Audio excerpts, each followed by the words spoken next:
یہ عظمت باطل دھوکہ ہے، یہ شوکت باطل کچھ بھی نہیں، یہ عظمت باطل دھوکہ ہے، یہ شوکت باطل کچھ بھی نہیں، مٹی کے کھلونے ہیں سارے، یہ ظلم کے لشکر کچھ بھی نہیں۔ اور اللہ سے ڈرنے والوں کو طاقت سے ڈرانا مشکل ہے، اللہ سے ڈرنے والوں کو طاقت سے ڈرانا مشکل ہے۔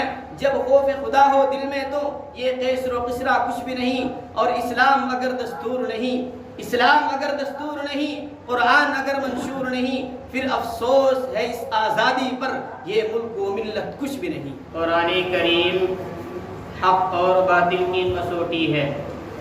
قرآن کریم کی تعلیمات سے عرب قوم ایسی طاقتور ہو گئی کہ جس کے آگے قیصر و کسریٰ جیسی بادشاہتیں گھٹنے ٹیکنے پر مجبور ہو گئی۔ یہی وہ قرآن ہے کہ اگر طفیل بن دوسی نے سنا تو حضور اکرم علیہ السلام کا دیوانہ بن گیا۔ یہی وہ قرآن ہے جبیر ابن مطعم نے سنا تو حضور اکرم علیہ السلام کا دیوانہ بن گیا۔ یہی وہ قرآن ہے کہ عمر بن خطاب نے سنا تو نبی کریم علیہ السلام کا دیوانہ بن گیا۔ جی یہی وہ قرآن ہے کہ جس کی حفاظت کا وعدہ خود اللہ تبارک و تعالی نے کیا ہے۔ فرمایا اِنَّا نَحْنُ نَزَّلْنَا الذِّكْرَ وَإِنَّا لَهُ لَحَافِظُونَ۔ اس قرآن کریم کو اتارنے والے بھی ہم ہیں، اس قرآن کریم کی حفاظت کرنے والے بھی ہم ہیں۔